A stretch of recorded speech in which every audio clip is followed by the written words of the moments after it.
News surrounding Phase 2 of Season of Discovery has just dropped, and it is looking like an absolute banger of a patch. We have PvP updates, new raid gear, new profession items, and so much more. Real quick mention to the new runes at the start of the video here. So Blizzard have teased 2 per class, both for the new belt and boot slots, which will further modify how our classes play this season. Moreover, the runes shown are mostly modifications to vanilla abilities, not just entirely new stuff, which I was super hopeful to see. I want to do a full follow-up video on the future runes and think about how they will work, interact with future talents, as well as synergize with our current runes. I always end up with more to say about runes than I expect, so I'll be releasing that video very soon, watch out for that. Now let's get on to the news. So let's start with the big one, shall we? GDKPs are being banned in Phase 2 of Season of Discovery. If you don't know, the premise of a GDKP is that all items that drop during a run are bid for with gold, and then said gold is split between participating members at the end of the run. This type of loot distribution system started to gain more traction during Classic in 2019, and has for the longest time been a huge topic of discussion and drama. If you know me and the content I make, you know I've never really been on the side of GDKPs, and there's several reasons for that. I don't like treating raiding as a gold farm. I think it diminishes its importance within the game. I don't like how directly they can be associated with the impacts of real money trading, and I don't like as how the game goes on, more and more raids gravitate towards this loot system, further compounding the problems which they cause. I don't know if you've seen the price of consumables on Classic Era recently. Treat it as a case study for the late stage effects of GDKP, where the best items in raids go for over 6 digits worth of gold, and consumables for a week's worth of raiding will set you back over 1,000 gold. Again, this is on Classic Era, so I think at some point it's worth making a change and seeing what happens, and why not do that in the seasonal server right now while we're still very early on. Even during the Phase 2 announcement video, Agren says it's undeniable GDKP contributes to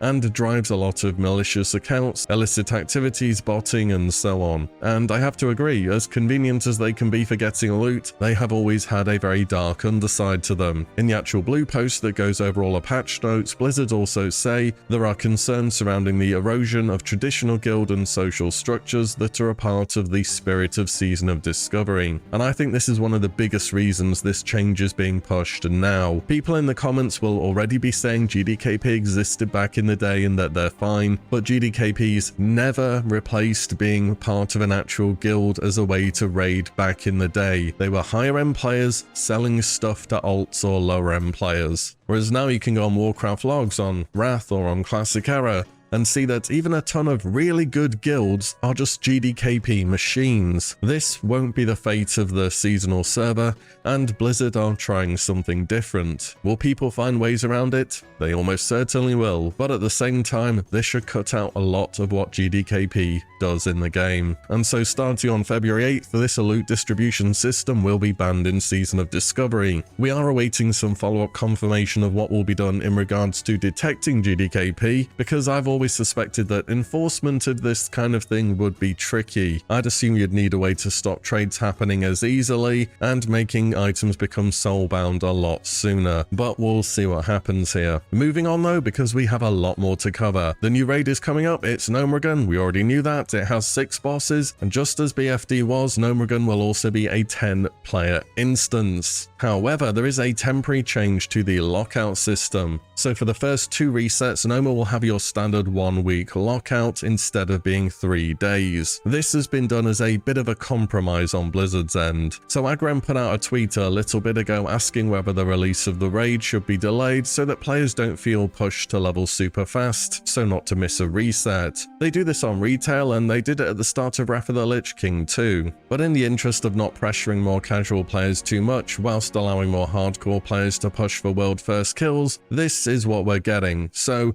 in short, the first 2 resets of Gnomeregan will happen with the weekly maintenance as per usual in your region, and then it will return to a 3-day lockout similar to BFD after that. Bosses will also see some changes too, with notable updates to Mechaneer Thermoplug having access to new mechs, maybe new phases there, as well as the Crowd Pummeler being moved to a raised platform. A platform which I'm all too sure we're going to see people getting thrown off to their doom. Looking forward to seeing some clips on that one. You don't get a new raid raid without new loot, and Blizzard have mentioned that over 100 new items will drop from Gnomeregan. They really like their big loot tables in Season of Discovery, don't they? They teased a number of items we can have a look at here. The interesting ones for me are the gloves in the top left. Blizzard said early on in Season of Discovery that more or less just pick the race you want, don't worry about weapon skill too much, and as expected, new gear supporting weapon skill is starting to enter the game, so that's a good sign. And of course at the top right, the automatic crowd pummeler, and it looks as though the data mine was correct. Warriors cannot use it. I can smell the Titan's Grip rune coming in phase 2 now. I mean, that's not a confirmed rune, but it does point towards it a bit, doesn't it? They also said Gnomeregan will have over 3 times the number of epics that BFD did, so that's going to mean 10 or more. Can't wait to see what those end up being. New mini tier sets will of course be included in the season, as well as tier tokens. We've all seen it where you have one warrior in the raid and you keep getting the useless male tier. Well, now there will be tokens dropping instead, so you can go and turn them in for an equivalent piece of armor. So just great change there. There are also some for fun items too, such as a Trog Morph trinket, a pair of shades, and an item that teleports you somewhere. Kind of like the wormhole generators from TBC or Wrath. I kind of hope there's a profession item or something to discover linked to one of these new locations, though hopefully it's not mandatory if you need the trinket to discover it. We also found out that both the PvP world buff from Ashenvale and the BFD world buff will no longer be obtainable above level 39. The new PvP event in STV will not have a new world buff, but Gnomeregan will. Also, the battle for Ashenvale will be moving to a static 3-hour start timer in phase 2, so that if you want to head over there to get the weekly done or full rep in general, you'll know when it will be starting. We didn't see what the Gnomeregan buff was yet, but I bet it's going to drop in Ironforge or Orgrimmar this phase. Complete side note to this, but I'm very much looking forwards to Ironforge being the Alliance hub. It will be like back in the very, very old days when the only Alliance auction house was there. Alongside the raid will be a profession quest chain to get hold of extremely powerful new pieces of armor. Blizzard have built on the new profession items in a big way in phase 2, including approximately 20 new recipes to discover. Also, it's not just your leatherworkers, tailors, blacksmiths, and so on who are getting cool new items either. Professions which typically don't have personal throughput benefits in vanilla will now start to do so. They teased a new enchanting stone which you can use to buff yourself, and a potion that gives a temporary buff. Also, as expected, the profession cap will be raised to expert and will cap out at 225 as seen on the tooltip from the new items here. Unfortunately though, for anybody who was planning on picking up a profession specialization next phase, Blizzard have confirmed that they will not be in the game, and that instead profession specs will be a big focus to make cool in phase 3. The reasoning was that a lot of these new profession spec items just aren't very good when we're level 40, and it was kind of just engineering that was worth looking forwards to. I know I'd been preparing for profession specs to be in the game, and I even made a video talking all about them and what should have been possible, but sometimes you speculate and you get it right, sometimes you don't. It is what it is. Phase 2 will also have new spell tomes that will drop from 5-player dungeons. These will be a bunch of quality of life changes that many people would have been asking for their class from a very early stage in this season. The ones shown here are for increased blessing durations, hopefully up to at least 15 minutes if not 30. Totemic projection is not the same as totemic recall. It was an ability introduced in Mists of Pandaria that allows you to move your totems to a new location, and in many cases is just better than having to destroy your totems and then having to resummon them each individually. And Redirection, a Cataclysm ability which typically has a 1-minute cooldown and allows you to move your combo points from one target to another. Bit of a side note on this, if we can tab to redirect our combo points, does this mean combo points aren't lost on tab anymore, or is this an entirely new version of Redirection? We'll have to wait and see, but this could be a double buff for rogues here. Other tomes to expect maybe increases to short duration effects such as Battle Shout, Shaman Weapon Imbues, Omen of Clarity,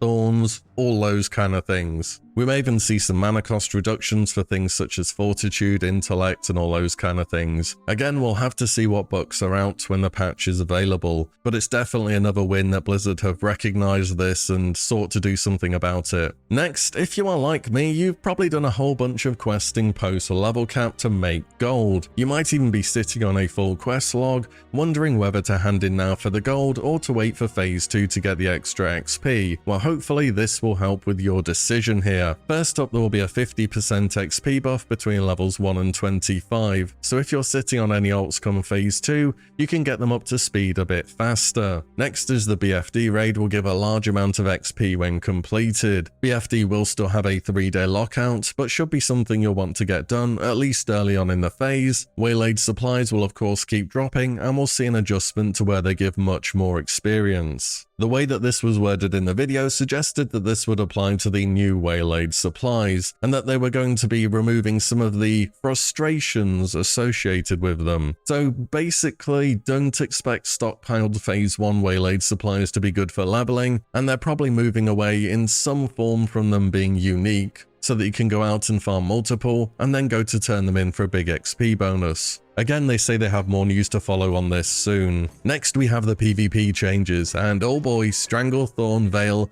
is about to be an absolute fiesta. Every 3 hours, a blood moon will descend on STV, causing the entire zone to become a free-for-all PvP zone for the next 30 minutes. During this event, killing players will give you a new currency that can be turned in for a variety of rewards. You can still group up as 5 players for this event, but converting to a raid group will be seriously punished by some new unknown in-game mechanic. Unlike Ashen Vale, there are no PvE objectives in this event, so if you want the new rewards, you've got to be doing PvP. They also showed 2 of the new items which can be traded in via the new currency. Both of these were class specific, and it appears as though this will be the case for all rewards. You will also earn a Arathi Basin rep in STV via completing certain quests. I'm expecting this to be a pretty generous amount of rep, similar to how it was getting your Warsong rep in Ashen Vale. Participating in the STV PvP event can also reward 2 new unique mounts, both of which can be obtained by either faction. You can opt out of this event too, which is going to be a good thing if you are leveling a bit later on in this phase, because there are going to be a lot of roaming 5-man gank squads, though general PvP server rules will still apply. Also for PvPers, there are updates coming to the matchmaking system for Battlegrounds and Season of Discovery. Blizzard have said for players in groups of 5 or fewer,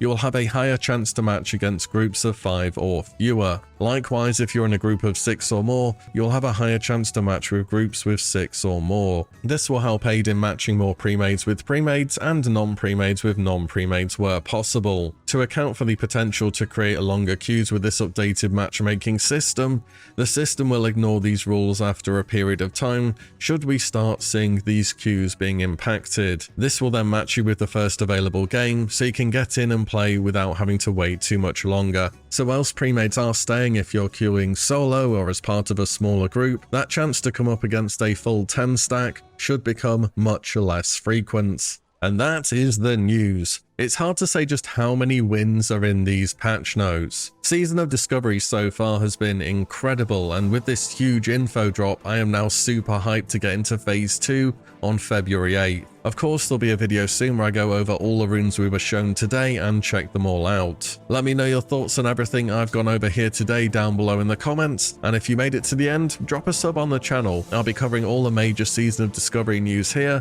and breaking it down for you. And finally, thank you all so much for watching and listening in, and I'll see you all in the next one very soon.